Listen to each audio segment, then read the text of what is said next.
RCN. Le son de la différence. Citoyens au quotidien sur RCN, avec la CLCV de Malzéville-Saint-Max.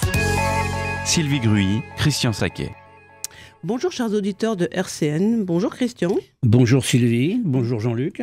Voilà, nous voici réunis donc pour un nouveau numéro de Citoyens au quotidien, l'émission de la consommation, du logement et du cadre de vie. Alors aujourd'hui nous allons traiter de deux sujets importants, là, sur le premier sur les incendies domestiques et le deuxième on refera un point concernant le contrôle du stationnement payant. Et le premier sujet, Christian, c'est toi qui l'abordes. Et tout d'abord, tu vas nous donner quelques chiffres justement concernant les incendies domestiques.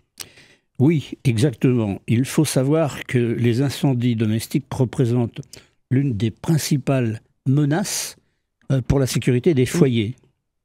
En effet, chaque année, il y a 60 à 70 000 incendies qui conduisent à l'intervention des sapeurs-pompiers. Donc ça veut dire qu'il y en a plus, mais que le reste, il n'y a pas besoin des pompiers. Exactement. Alors, ils causent de nombreuses pertes de vie humaine, des blessures graves et des dommages matériels importants et considérables. La plupart du temps, nombre d'entre eux auraient pu être évités par des mesures de prévention simples mais efficaces. Alors, la première mesure simple, comme tu le dis, à adopter, c'est quoi ?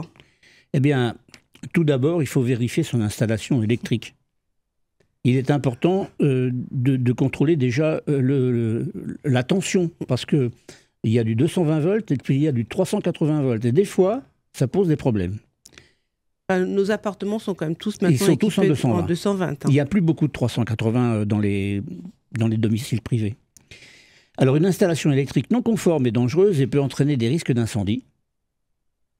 Si vous, tout consommateur, locataire et autres, vous avez des doutes sur la qualité ou la vétusté de votre installation, eh bien, vous devez faire appel à un professionnel.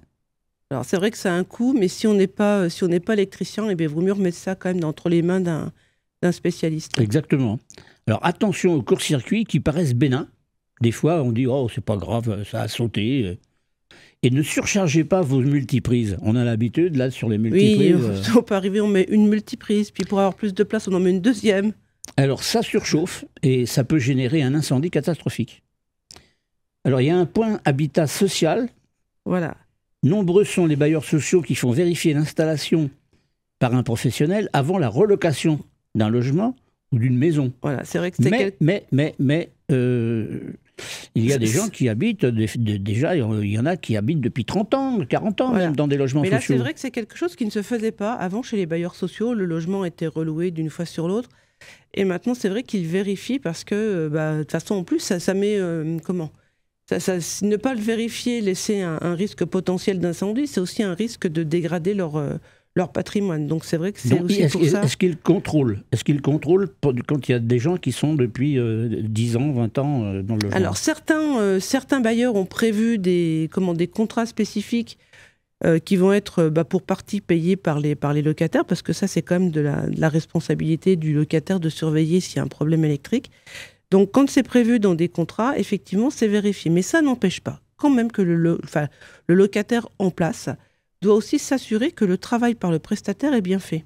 Parce que quelquefois, on le voit pour d'autres prestations, par exemple le contrôle des robinetteries, où ça arrive quand même quelquefois que certains prestataires rentrent chez les locataires et puis demandent si tout va bien. Et puis si le locataire dit « bah oui, tout va bien », du coup, le prestataire, il vérifie rien du tout. Mais il marque qu'il a fait le travail quand même. Donc là, c'est important, et c'est important pour tous les contrôles qu'il doit y avoir, de laisser le prestataire faire son boulot. Et même si on peut se dire on n'a pas envie forcément que quelqu'un rentre chez nous, mais de le laisser faire son travail. Alors la deuxième mesure qu'il faut adopter, c'est d'entretenir son équipement fonctionnant au gaz. Il faut faire entretenir la chaudière par un chauffagiste une fois par an. Il faut changer les tuyaux flexibles du gaz qui sont craquelés ou fissurés, ou dont la date de validité est dépassée. Entretenez vos brûleurs de la cuisinière, car les résidus gras peuvent prendre feu. Voilà, c'est vrai que le gras, c'est... Alors, concernant l'habitat social, c'est pareil, là, nombre de bailleurs sociaux prévoient des passages préventifs de prestataires, notamment pour les équipements gaz.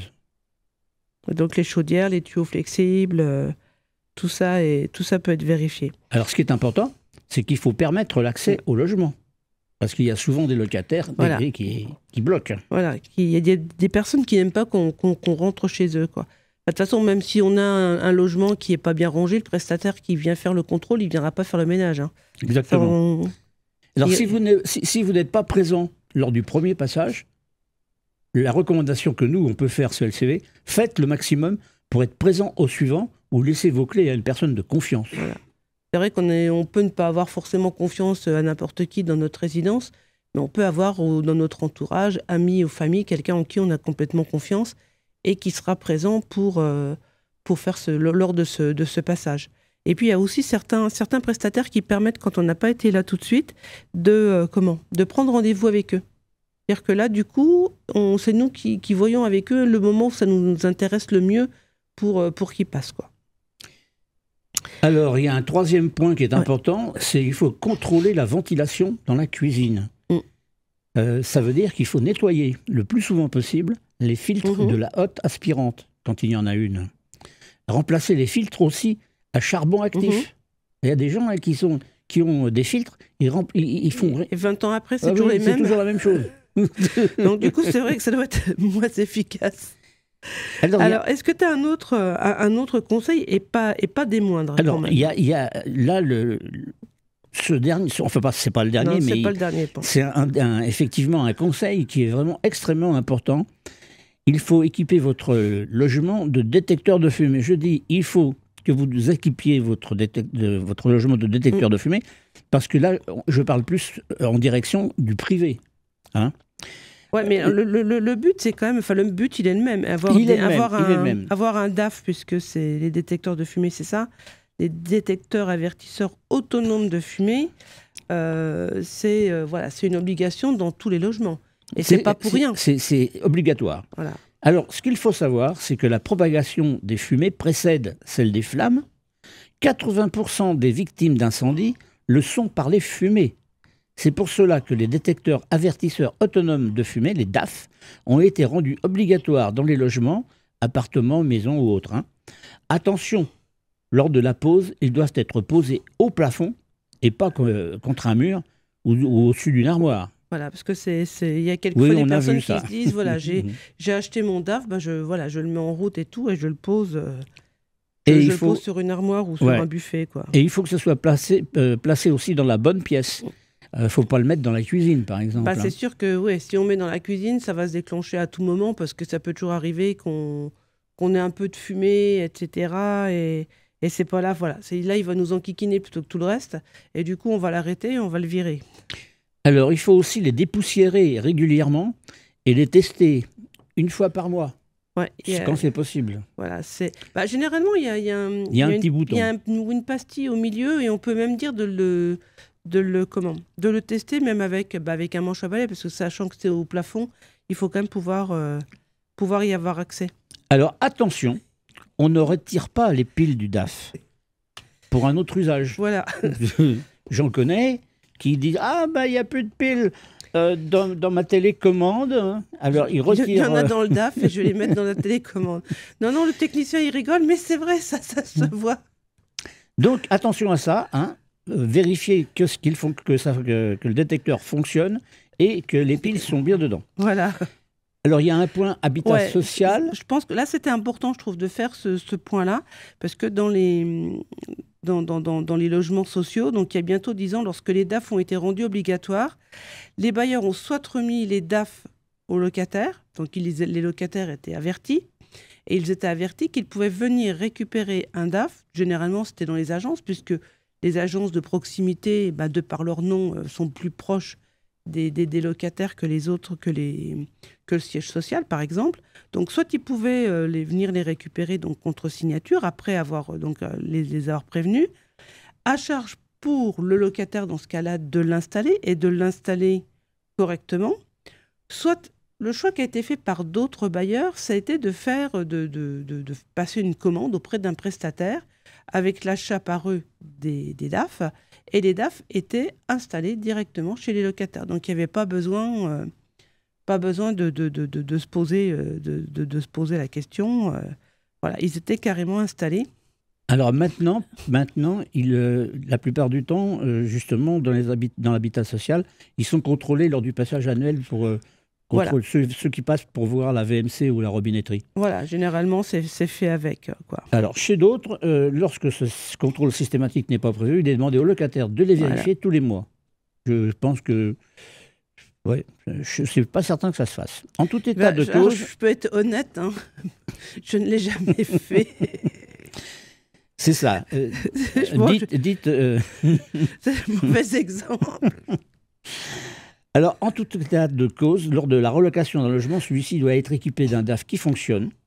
Le bailleur ne peut pas se justifier en disant « j'en avais installé un une telle année ». Et ça marche pas, au nouveau locataire de l'exiger. C'est aussi le locataire, mais la plupart du temps, les locataires, ils ne sont pas au courant. Hein. Et surtout, c'est pour ça qu'on fait cette émission-là et qu'on les met au courant justement des DAF. C'est un équipement obligatoire et quand le propriétaire, alors que ce soit un propriétaire privé ou un bailleur social, alors les bailleurs sociaux sont quand même plus prudents. Oui, hein. Ils ont conscience de la responsabilité. Voilà. Et ils n'aiment pas bien quand ça brûle chez eux. Hein. Voilà, ils n'aiment pas bien ça. Alors, ce qui est important aussi, quand on entre dans un nouveau logement, que ce soit d'un privé ou chez un bailleur social, il faut vérifier sur l'état des lieux d'entrée qu'il est bien noté. Voilà. Mais il ne suffit pas suffisamment marqué présent dans l'état des lieux, il faut contrôler effectivement qu'il y a un DAF. Voilà. Et s'il n'y a pas de DAF, il faut faire supprimer la mention qui indiquerait qu'il est présent. Parce que là, c'est comme pour toutes les autres mentions d'état des lieux d'ailleurs, hein. À partir du moment où c'est écrit, eh ben ça vaut vérité, quoi. Exactement. Donc si c'est marqué qu'il y a un DAF et qu'il n'y en a pas, eh ben on pourra pas se retourner contre le propriétaire pour lui demander un DAF. Alors actuellement, les bailleurs qui ont installé des DAF garantis 10 ans, donc avec des piles au lithium encastrées dans le DAF et non démontables, réfléchissent... C'est vrai que c'est le choix qu'ont fait un grand nombre de bailleurs sociaux, comme ça au moins ils étaient sûrs que les piles ne seraient jamais démontées justement pour servir à autre chose. Alors ils réfléchissent à leur remplacement. Certains semblant s'orienter vers une nouvelle installation chez l'ensemble des locataires. Là encore, pour la sécurité de tous, il faudra les laisser entrer à notre domicile. Voilà, là c'est vrai qu'il y a... moi j'ai contacté hier plusieurs bailleurs et effectivement, normalement je pense que ça arrive les 10 ans l'année prochaine et c'est de voir donc soit pour trouver... une entreprise qui va fournir les mêmes, etc. Et puis ce que m'expliquaient aussi les bailleurs par rapport à ça, par rapport au DAF, c'est que généralement, normalement, même si on met un DAF qui est censé durer 10 ans et qu'il ne dure pas 10 ans, quand on se rend compte qu'il ne fonctionne plus, c'est de contacter le bailleur pour qu'il le remplace. Parce que c'est aussi toujours important. Et c'est vrai que c'est pas toujours évident quand même parce qu'à partir du moment où on met un DAF au plafond, il faut quand même avoir accès au plafond. Et si on est, une personne âgée, une personne à mobilité réduite, ou qu'on a simplement un problème de vertige ou de je ne sais trop, tout le monde n'est pas capable de réinstaller quelque chose au plafond, quoi. Donc voilà, de contacter en tout cas son bailleur. Et puis si vraiment c'est nous qui l'achetons, de faire quand même attention à ce qu'on achète. C'est comme pour tout. Un DAF qui va coûter 3 fois rien, eh ben, c'est quand même 3 fois trop cher parce que s'il ne fonctionne pas... s'il ne fonctionne pas, qui a le feu... Voilà. Il vaut mieux mettre un petit peu plus et puis avoir comme quelque chose qui va fonctionner ou quelque chose même qui sera peut-être garanti également. Alors, un autre point, mais qui, je pense, concerne davantage le logement privé et les gens qui sont propriétaires aussi, hein. Eh bien, il faut faire ramener sa cheminée. Le conduit d'une cheminée doit être ramené au moins une fois par an et c'est une condition essentielle pour activer la garantie incendie en cas de sinistre. Les gens qui ne font pas ramener et qui ont un incendie chez eux, eh bien, la compagnie d'assurance refusera la prise en compte des garanties. Alors là, c'est moi qui insiste. Méfiez-vous de l'utilisation des poêles à pétrole. Il arrive des incendies avec ces chauffages d'appoint à cause de personnes qui ont rempli la réserve de carburant par erreur avec de l'essence. Voilà, et essence. On peut des fois se dire essence et pétrole, l'essence ça vient du pétrole, donc pouf. Mais c'est pas pareil, quoi. Non, et moi j'en parle en connaissance de cause, parce que j'ai eu en Bretagne un locataire qui faisait de la musique, ils avaient un groupe électrogène, donc ils avaient un poêle à... Non, ils avaient un poêle à pétrole mais ils avaient un jerrycan pour mettre du carburant dans leur groupe électrogène. Et ils sont trompés et un il jour. s'est planté et il a mis... Et la maison l'a brûlé. Il a mis de l'essence dans le poêle à pétrole. Dans le poêle à pétrole. Il a allumé et ça a explosé. Et ça a brûlé. Lui, il a été aussi brûlé, mais bien brûlé. Hein, parce qu'il a fallu l'envoyer en hélicoptère bah oui, c'est vrai à Villejuif. Donc, on en arrive aussi à... Il faut ranger les produits et les matériaux inflammables, c'est-à-dire les produits d'entretien, combustibles, bombes aérosols, la peinture, les cartons ou encore les tissus dont la résistance au feu est faible. Ils doivent être impérativement stockés loin d'une source de chaleur. Et puis, un rappel aussi, si vous avez des enfants, rangez tout ce qui peut être créateur d'incendie, tels que briquets, allumettes, allume-gaz ou autres. Oui, parce qu'ils peuvent des fois être très jeunes et puis savoir s'en servir comment. Les allumettes, hein, c'est... Moi, j'ai le souvenir de mon fils qui a allumé, j'ai déjà dû le raconter, qui a allumé la bougie qui était dans une citrouille pour Halloween et il a posé le tout sur le canapé. Quand je suis arrivée dans le salon, ça m'a fait une drôle d'impression. Moi, j'ai pas eu d'incendie, mais c'est vrai que c'était pas prévu. Et en plus, les allumettes n'étaient pas proches, étaient en hauteur, mais il a quand même été les chercher. Alors, dans tous les cas, votre logement doit être équipé d'un système de chauffage. Eh bien, servez-vous de celui-ci plutôt que de le remplacer par un autre système d'appoint. Donc, on parle du poêle à pétrole, de chauffage électrique. Le rendement sera sans doute meilleur et pas forcément plus cher. Voilà. Alors là, on est un petit peu sorti des risques incendies par rapport à ce point, mais c'est vrai qu'on a quelquefois des locataires de parcs HLM dont les logements sont équipés de chaudières, chaudières au gaz ou même simplement une chaudière collective, etc. et qui trouvent que c'est trop cher et qui du coup achètent des radiateurs d'appoint qui fonctionnent même à l'électricité. Eh bien, c'est pas forcément une bonne idée parce qu'on maîtrise pas non plus le même... c'est pas forcément le même rendement non plus, quoi. C'est pas le même matériau, c'est pas le même rendement. Et puis, dire aussi par rapport au poêle à pétrole, c'est que le poêle à pétrole, bon, ça peut être dangereux parce que c'est des matières inflammables, etc. Mais en plus, ça ramène de l'humidité dans le logement. Absolument. Ça ramène aussi un peu de suie, etc. Et l'humidité dans le logement, c'est pas bon, et la suie non plus. Alors, et si malgré ces actes de prévention, un incendie se produit, quelle conduite devons-nous adopter ? Eh bien, dans tous les cas, la première chose à faire, c'est d'appeler les sapeurs-pompiers en composant le 18 ou le 112 pour leur permettre d'intervenir le plus rapidement possible. Ouais. Et là, quand on a appelé les pompiers, on ne raccroche pas tout de suite. Faut bien leur dire, prendre le temps de leur dire il faut leur dire où c'est. Où est l'incendie, parce qu'il y a quelquefois des personnes qui appellent et qui raccrochent. Les pompiers, ils n'ont pas le temps de faire grand-chose. Donc une fois qu'on a fait ça, et si on est par exemple dans une pièce enfumée, qu'est-ce qu'on fait ? Eh bien, on va commencer par placer un linge humide devant le nez et la bouche, et on va se baisser, parce que l'air frais se trouve près du sol. Voilà, les fumées extrêmement... Les fumées ont tendance à monter. Ouais. Si vous devez ouvrir une porte, commencez par quelques centimètres sans chercher à passer la tête et en vous tenant prêt immédiatement à bien refermer la porte. En cas de présence de fumée, celles-ci vont être visibles dès la moindre ouverture. Alors, c'est un conseil, je dirais, qui est gratuit, mais je pense que quand il y a un incendie et qu'on est dans un immeuble où il y a un ascenseur, on peut être tenté de prendre l'ascenseur. Eh bien, ne prenez jamais l'ascenseur, car il y a l'incendie, il y a le feu. Si l'électricité est coupée, vous vous retrouveriez prisonnier. Ouais, et puis c'est vrai que ça fait aussi une belle colonne pour permettre à la fumée de monter. Mais d'ailleurs, c'est écrit dans tous les ascenseurs qu'il ne faut pas l'utiliser s'il y a un incendie. Oui, mais on ne lit pas ce qu'il y a écrit dans l'ascenseur. Ouais, mais on devrait surtout le lire avant. Donc, préférez toujours l'escalier. L'escalier. Et si, par exemple, le feu se déclare chez moi et que je ne peux pas l'éteindre immédiatement, qu'est-ce que je fais ? Eh bien, le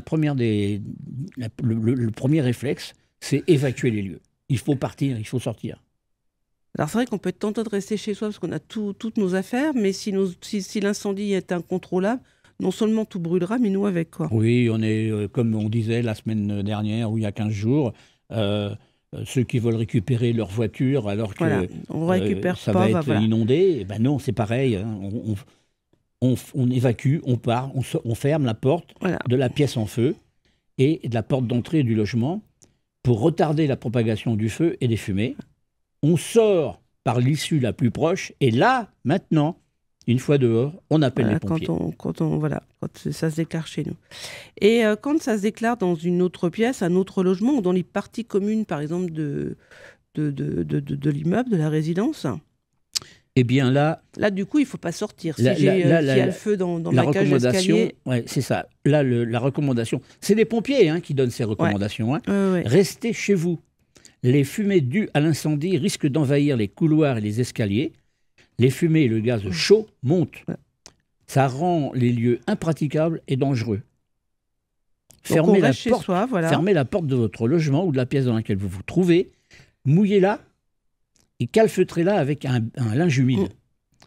Donc c'est vrai que si on veut quelque chose, c'est de mettre quelque chose qui va être lourd, qui va bien tenir. C'est Ça peut ça. être une couverture, ça peut être n'importe quoi qui va bien tenir, qui va être bien trempé, qu'on va vraiment pouvoir mettre sur la porte, quoi. Une fois qu'on a fait ça, eh bien, on va à la fenêtre et on se manifeste pour que les secours, quand ils vont arriver, ils vous voient. Ouais. C'est important, ça. Bah, Il ne faut pas se calfeutrer à l'intérieur. Voilà. C'est vrai que s'ils ne nous voient pas, ils peuvent pas. Enfin voilà, s'il y a plusieurs appartements, si c'est un immeuble ou quoi que ce soit, il faut vraiment qu'ils puissent nous localiser, quoi. Alors, ne cherchez surtout pas à évacuer à tout prix. Évitez les fumées. Voilà. Alors, un autre rappel. Ouais, alors voilà, ça c'est moi parce que C'est toi, ça. C'est toi. l'eau et l'électricité, ça fait pas bon ménage. Alors donc on ne jette pas de l'eau sur un appareil électrique en feu, parce qu'il y a quand même des gens qui le font. Donc ça c'est pas bien. Et là par contre, si on a un appareil électrique qui prend feu et que c'est pas lié à autre chose, c'est de couper l'électricité au disjoncteur. Exactement. C'est la meilleure chose à faire. Alors si ça continue après de brûler, voilà, là on fait autre chose.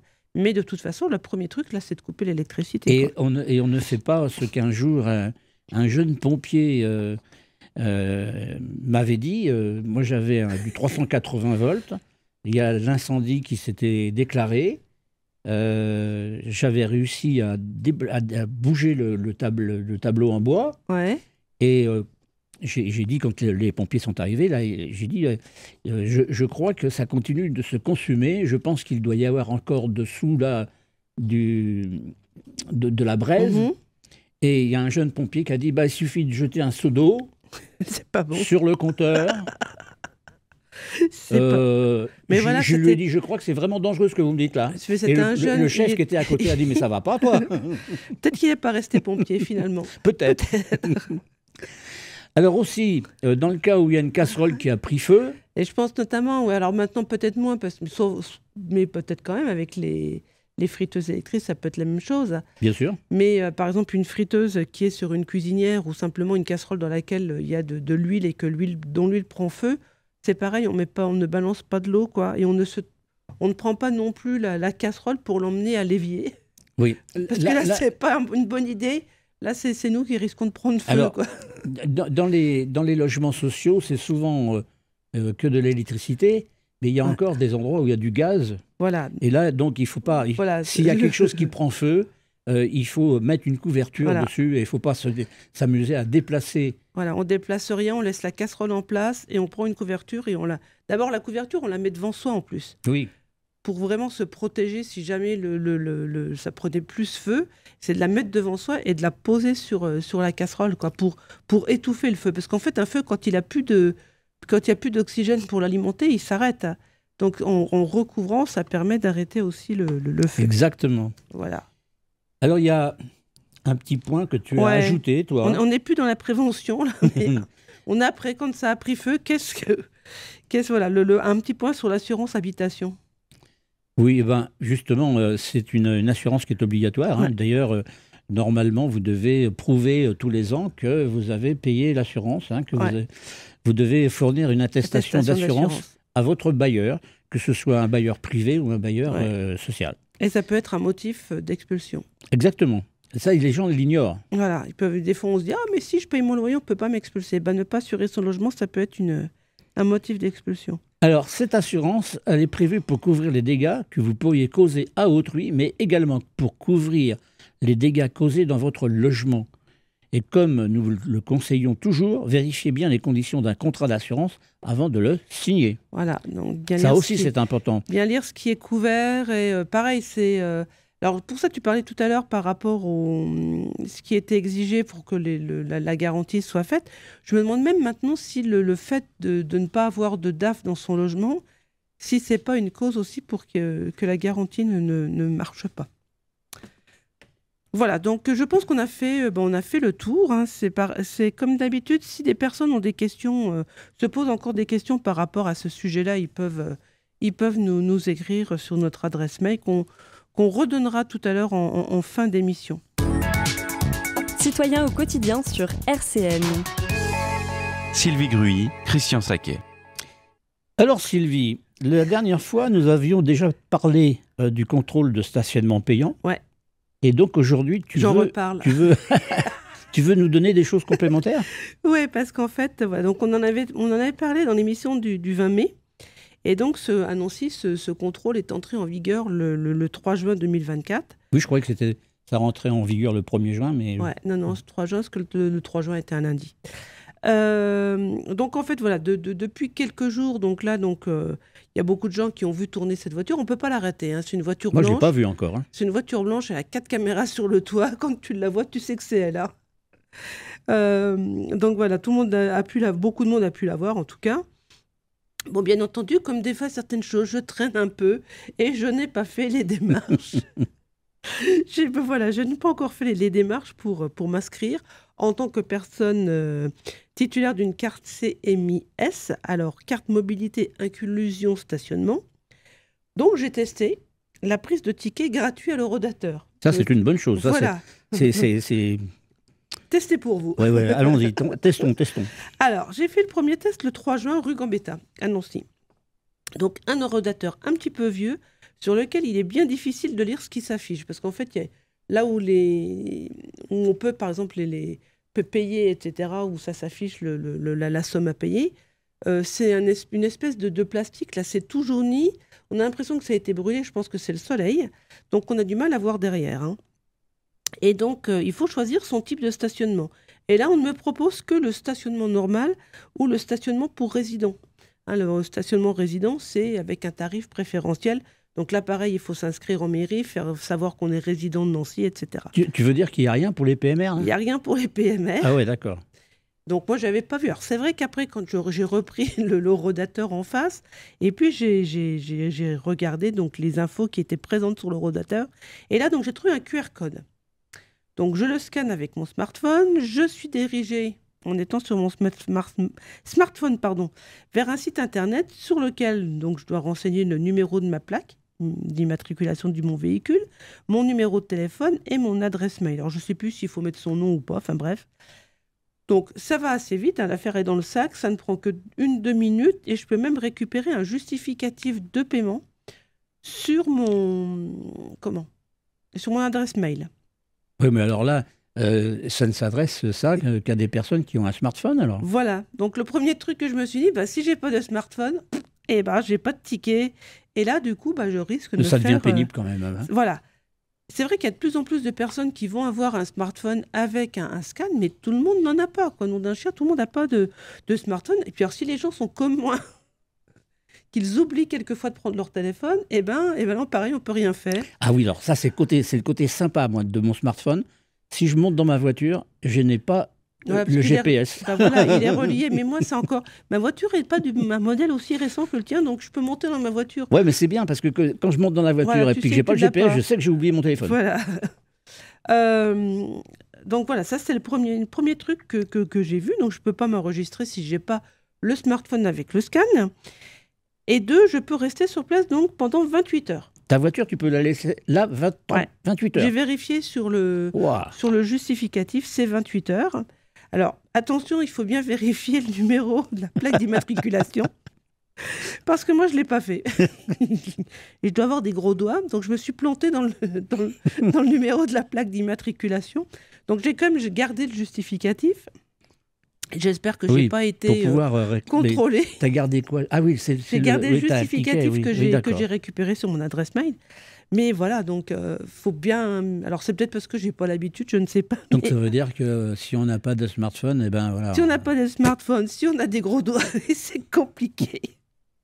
Et puis j'ai fait un deuxième test. J'ai fait un deuxième test le 6 juin, place du Colonel Fabien. Donc pour les personnes qui ne sauraient pas, c'est près de l'église Saint-Èvre.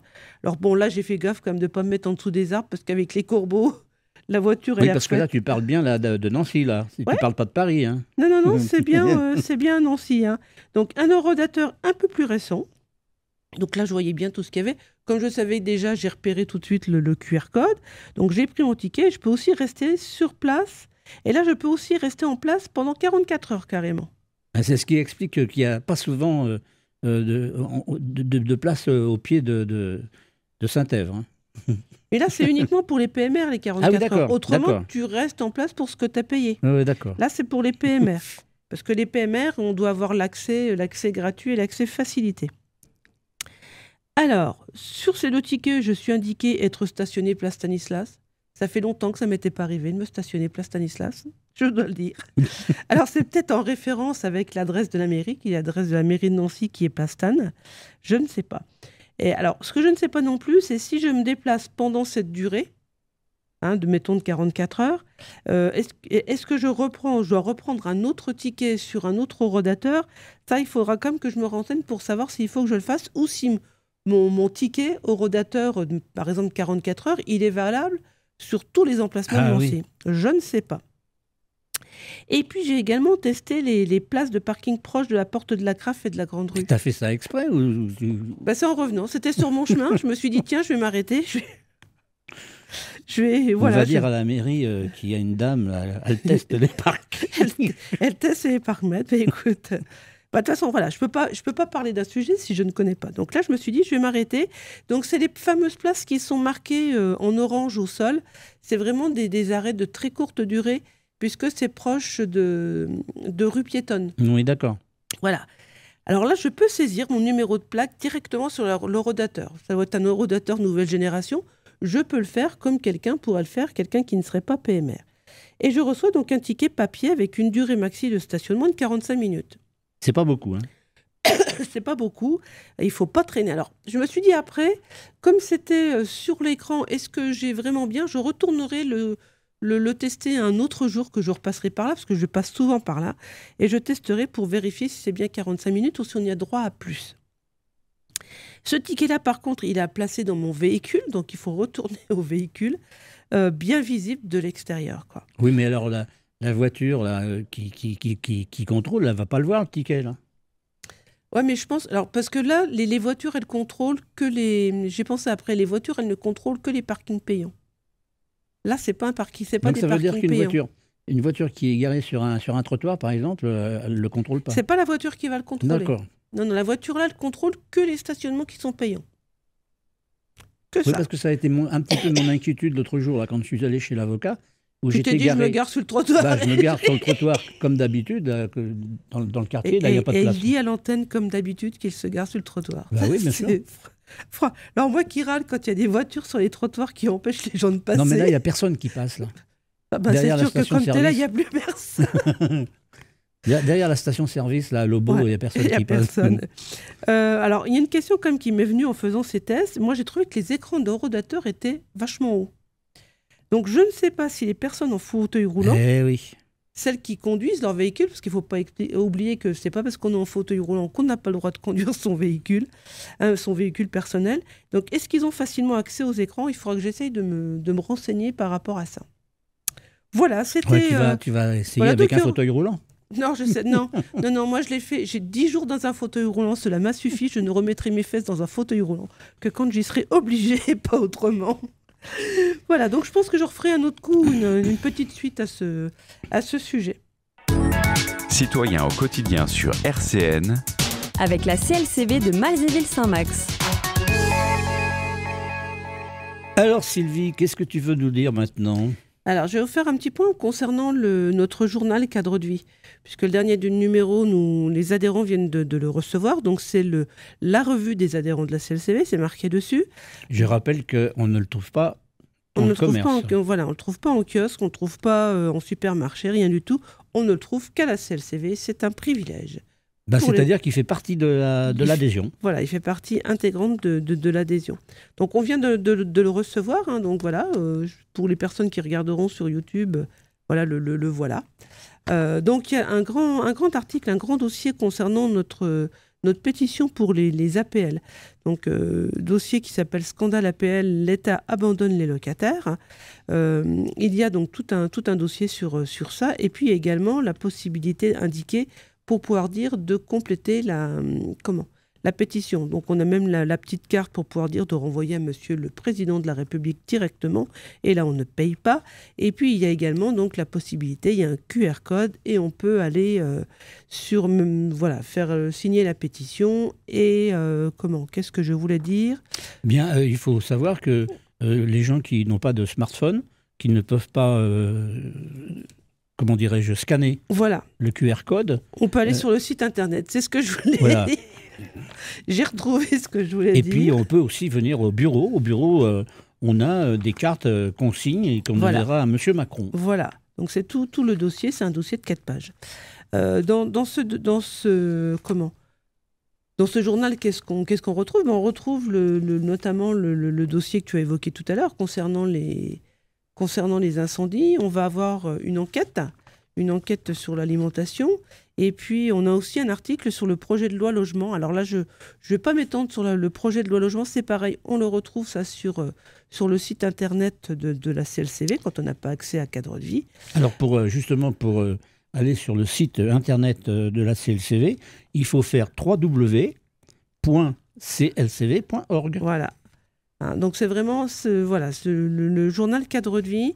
Il y a vraiment plein d'articles sur les franchises médicales, tout ce qu'on doit connaître sur le crédit renouvelable, les frais de santé, les aides pour faire face. Enfin, c'est vraiment un journal très, très, très complet. Même rien que pour ça vaut le coup d'être adhérent à la CLCV. Même si on le répète, si on n'est pas obligé d'avoir un litige pour être adhérent à la CLCV.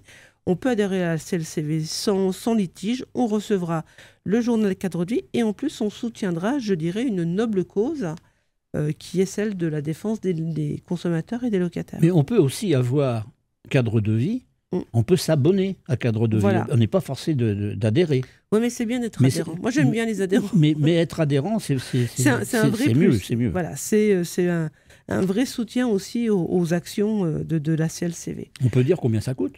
De quoi l'adhésion ? L'adhésion, c'est 30 € pour une année complète.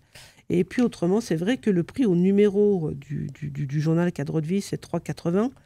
Donc voilà, par rapport à un abonnement, il vaut mieux être adhérent, c'est beaucoup mieux. C'est mieux. Voilà, c'est beaucoup mieux. Oui, parce que les quatre numéros, c'est 15 €. Donc c'est un petit peu moins cher que 4 fois 3,80 €. Voilà. Alors maintenant, on va peut-être parler de la CLCV. On va parler de la CLCV, de notre CLCV locale, donner nos coordonnées. Avant de donner les coordonnées, je vais d'abord dire que nous avons des jours de permanence sans rendez-vous. Voilà. Alors, c'est le mardi de 9h30 à midi et de 14h30 à 17h, le mercredi de 14h30 à 17h et le jeudi de 9h30 à midi et de 14h30 à 17h. Ça, c'est les jours de permanence sans rendez-vous. Sans rendez-vous. Donc là, pour ça, on peut venir. C'est au 60 rue du Colonel Drian. C'est dans le bâtiment Franklin et c'est à Malzéville, 54 220. Pour arriver jusque-là, il faut prendre le bus. C'est la ligne 13 et il faut descendre à l'arrêt Alexandre Ier et surtout prendre la direction de Demartemont. Parce que si on va dans l'autre sens, on va trop loin. On va trop loin, on va de Houdemont. Mais on peut aussi venir en voiture. Il y a du parking gratuit. Voilà, il y a du parking gratuit. Et en on journée, peut dire qu'il y a de la place. Voilà, en journée, il y a beaucoup de place, il n'y a aucune difficulté pour venir. Et puis, c'est pareil, si jamais on vient en trottinette, on peut aussi rentrer la trottinette dans les locaux de la CLCV. On peut rentrer, exactement. Alors, pour prendre rendez-vous, parce qu'on a aussi des permanences sur rendez-vous. Voilà, il y a des personnes en plus qui ont besoin, d'un rendez-vous, qui veulent être tranquilles, qui ont des choses un peu plus compliquées à nous expliquer. Donc on donne des rendez-vous. Alors, pour cela, on peut prendre rendez-vous par téléphone au 03 83 29 10 96. On peut aussi le faire par email sur malzéville@ @clcv.org. Et puis, tu as la page Facebook. Ouais, alors il y a la page Facebook qui s'appelle tout simplement CLCV Malzéville-Saint-Max. Donc, comme je le dis à chaque fois, sur cette page-là, elle est voulue pour partager de l'information à destination des locataires, des consommateurs, des usagers. On va partager, par exemple, certaines informations de notre confédération. On va partager aussi de l'information, par exemple, de la DGCCRF, de l'INC. Enfin, tout ce que nous estimons être important d'être partagé pour des questions du quotidien. Sur cette page Facebook, on va également partager les actions qu'on fait. Donc, on fait généralement des photos. On communique aussi sur les réunions auxquelles on se rend. Parce que c'est important aussi que les consommateurs, les locataires sachent qu'on a des réunions de représentation. Moi, par exemple, l'autre jour, j'ai partagé, quand j'étais à la conférence intercommunale du logement à la métropole du Grand Nancy, c'est important que les gens sachent qu'on les représente dans ces instances. Donc, on partage ça. Qu'est-ce qu'on partage encore? On va par exemple partager nos dates de vacances, tout ce qui permet d'intéresser vraiment les gens localement. Hein. On informe aussi sur des choses qui viennent d'autres CLCV. Hein. Voilà, on partage, on communique. Voilà, on partage. Quand même pas oublier qu'il y a 380 CLCV sur le territoire de français. Hein. Voilà, donc quand une CLCV a fait une belle communication, on partage. Parce qu'on aime bien aussi que nos publications qui ont été faites localement par la CLCV Malzéville-Saint-Max, on apprécie quand elles sont partagées, donc on fait de même de partager les publications des autres. Et puis la page Facebook, c'est aussi un moyen aussi de pouvoir nous contacter. Tout à l'heure, tu parlais de nous contacter par téléphone, par mail, et on peut aussi nous contacter par Messenger. Absolument. Là, on peut nous poser également des questions, nous demander un rendez-vous, et c'est le même principe. Vous laissez vos coordonnées pour qu'on puisse vous rappeler. Le plus important, quand les gens téléphonent ou qu'ils envoient des mails, c'est quand même de donner leurs coordonnées. Voilà.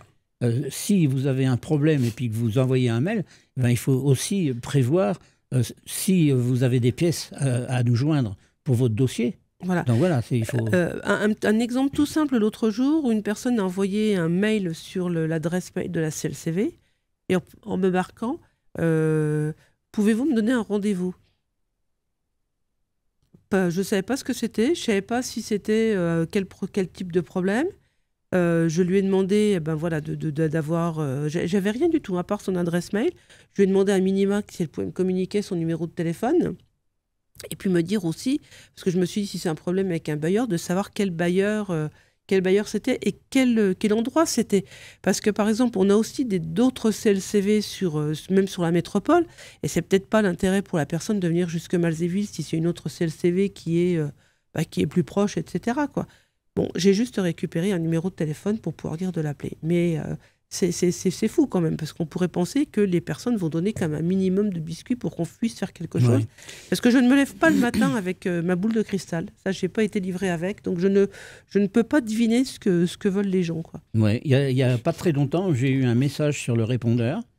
La personne m'a expliqué tout son problème, mais m'a pas dit du tout où elle était. Voilà. Et puis elle termine en disant j'attends que vous me rappeliez. Voilà, mais comme elle ne peut pas la rappeler. Parce que voilà, c'est vrai que nous, notre téléphone, quand on laisse un message dessus, on ne récupère pas le numéro de la personne.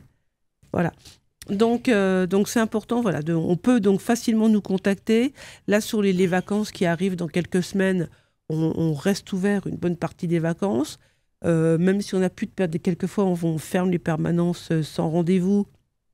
Mais s'il y a une urgence ou quoi que ce soit, on conserve quand même la possibilité pour les personnes de venir nous rencontrer sur rendez-vous. Mais c'est vrai qu'on est comme le tout à chacun. En tant que bénévole, on apprécie des fois un peu de se reposer. L'émission va se terminer bientôt, Madame la Présidente, et j'aurais aimé quand même que vous parliez... Tu veux que je parle de quoi? De quoi? Eh bien, des bénévoles, mais surtout du fait qu'on recherche un bénévole pour la trésorerie. Un bénévole spécifique. La spécificité qu'on recherche et qu'on recherche en urgent, c'est un bénévole pour faire la trésorerie et aussi ce qui va avec la comptabilité, c'est-à-dire saisir les opérations comptables, faire le rapprochement avec les relevés de compte de la banque, etc. Et puis également, je dirais aussi pouvoir aussi travailler à la demande de subventions. Alors ça, c'est pas quelque chose qui se fait tout seul. Moi, ça m'arrivait de les faire seul. Et puis qui fera pas tout de suite non plus. Voilà. Et c'est vraiment de pouvoir faire un travail en binôme. Parce que président et trésorier, ça doit fonctionner ensemble, quoi. C'est l'argent et les actions à mener, c'est pas un qui traite de l'argent d'un côté et l'autre les actions ou les rendez-vous à mener, etc. C'est vraiment un travail en commun, quoi. Oui, c'est un trésorier qu'on cherche, on cherche pas un comptable. Voilà, c'est pas un comptable. Il y aura de la comptabilité, oui, forcément, mais c'est un trésorier, quoi. Il y a vraiment les deux casquettes, enfin les deux travail à faire, mais c'est urgent parce qu'on n'en a plus. Donc on préférait trouver un bénévole plutôt que de devoir passer par une société qui nous ferait déjà un cabinet comptable qui nous ferait d'abord que la comptabilité. Mais ça, de toute façon, on est obligé. Donc après, le cabinet comptable, lui, il s'occupe vraiment que de la comptabilité, voilà. Alors que le trésorier, il a un rôle politique dans l'association. Il a une vision politique de la chose. Que n'a pas le cabinet comptable, parce que c'est pas son taf. Le cabinet comptable ne va pas participer à une demande de subvention. Non, il fera l'analyse peut-être des comptes, etc. Mais ça va s'arrêter là, quoi. Et en plus, c'est un coût. Et sachant que l'argent est toujours difficile à trouver quand on est une association, il vaut mieux l'utiliser à bon escient. Et si on peut trouver un bénévole plutôt que d'avoir à donner de l'argent à un cabinet comptable, ce serait franchement très très bien. Dans tous les cas, nous cherchons des bénévoles. On cherche toujours des bénévoles. On cherche des bénévoles pour la trésorerie, mais on cherche également des bénévoles pour nos bars à eau. On est sollicité pour plus de bars à eau, pour plus d'animation, mais par contre, là, c'est pareil. Il faut aussi du monde. Il faut du monde pour installer le matériel, c'est-à-dire le barnum, etc. Ça ne demande pas des compétences particulières. Le bar à eau, non. Non, mais quel que soit, de toute façon, un bénévole qui vient à la CLCV, on lui apprendra. Moi je dis toujours, quand je suis arrivée à la CLCV, je ne savais rien de ce qui faisait la CLCV. Je suis venue pour une action et après j'ai appris. Les bars à eau, c'est pareil, je ne savais pas. Quand j'ai commencé mon premier bar à eau, je ne savais pas ce que c'était. On était loin d'avoir le matériel et d'avoir tous les outils de com, etc., dont on peut bénéficier aujourd'hui. Et pour autant, j'estime que je me débrouille pas trop mal. On cherche des bénévoles aussi compétents en communication. Voilà, compétents en communication, que ce soit pour animer des réseaux sociaux, que ce soit également, même pour de la com, que ce soit aussi pour participer à ces émissions-là. Citoyen au quotidien, on le fait à deux depuis un certain temps. Et c'est vrai que ce serait bien de pouvoir avoir une personne ou deux personnes supplémentaires pour proposer des chroniques. Et puis les rédiger, les animer, etc. Comme moi aussi, j'ai appris à le faire parce que ça fait depuis octobre 2017 et avant, je ne connaissais pas du tout, quoi. Donc voilà, ça c'est notre recherche de bénévolat. Et puis il ne faut pas hésiter, on peut nous appeler, pareil. On peut aussi nous contacter pour proposer le bénévolat, quoi. Merci. Voilà. On va dire à bientôt. On va dire à bientôt à nos auditeurs. On dit à bientôt aussi à Jean-Luc. À bientôt Christian. Merci. À bientôt.